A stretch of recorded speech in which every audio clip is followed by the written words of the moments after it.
Assalamualaikum warahmatullahi taala wabarakatuh. Saudara-saudari yang dikasihi sekalian, pada petang ini izinkan saya untuk mewawarkan satu program yang saya kira sangat bermanfaat untuk masyarakat, khususnya untuk masyarakat Islam, insya-Allah. Saya sejak dahulu mempunyai impian untuk memahami bahasa Arab atas dua sebab.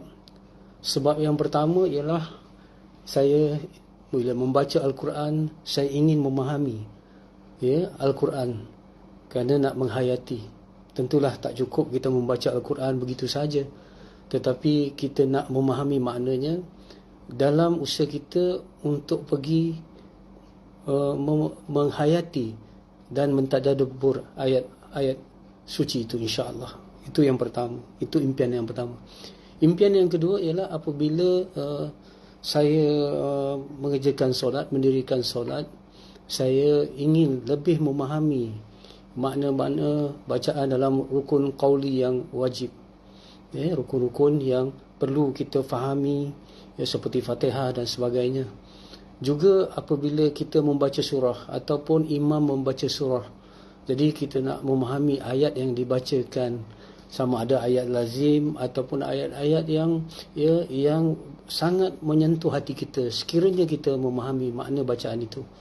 Subhanallah, dua impian ini sudah tentulah menjadi satu cabaran yang besar kepada diri saya, sebab saya tidak mempunyai latar belakang pendidikan agama yang formal.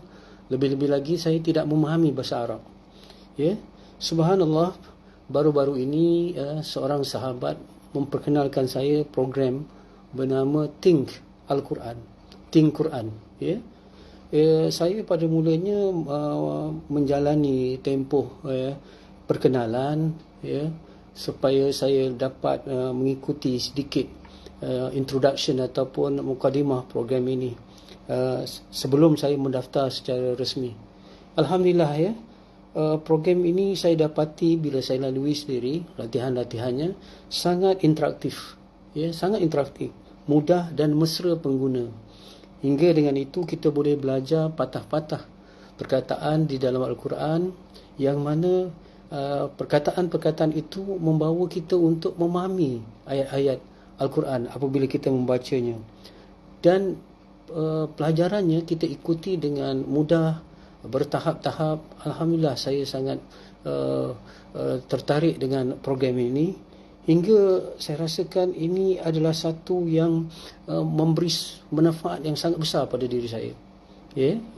Bukan soal perniagaan ini, tetapi soalnya kita dapat membawa diri kita dan juga keluarga kita, anak-anak, untuk mempelajari Al-Quran, perkataan-perkataan dalam Al-Quran yang secara bertahap-tahap sangat menarik, sangat kreatif.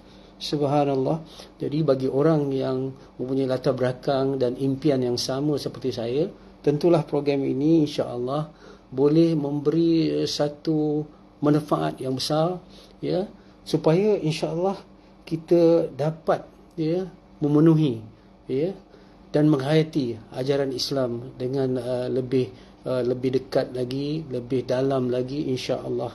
Semoga program Think Al-Quran, Think Quran ini, kalau kita boleh mendapat satu percubaan, membuat satu percubaan untuk mengenalinya dan untuk melaluinya program ini, insya-Allah bagi saya ini satu platform yang sangat baik, seperti mana yang saya katakan awal tadi, untuk memahami Al-Quran, untuk kita tadabbur Al-Quran dalam perjalanan untuk kita mengaji dengan guru-guru kita tentang tafsir Al-Quran. Yang kedua, untuk kita memahami bacaan-bacaan dalam solat kita, dan kita memahami apabila imam membaca surah-surah di dalam solat berjamaah. Dan insya-Allah ini boleh membantu untuk kita mendapat khusyuk, mudah-mudahan apabila kita mendirikan solat. Wabihi wallahu alam, mudah-mudahan memberi manfaat, sekadar satu perkongsian, mudah-mudahan ia dapat membuka pemikiran kita, bukan saja subhanallah, untuk program ini, tetapi usaha-usaha yang lain jugalah untuk kita lebih memahami Al-Quran dan memahami bacaan solat ke arah kita mengamalkan Al-Quran dan ke arah kita dapat mencapai khusyuk di dalam solat. Sekian, Assalamualaikum warahmatullahi taala wabarakatuh.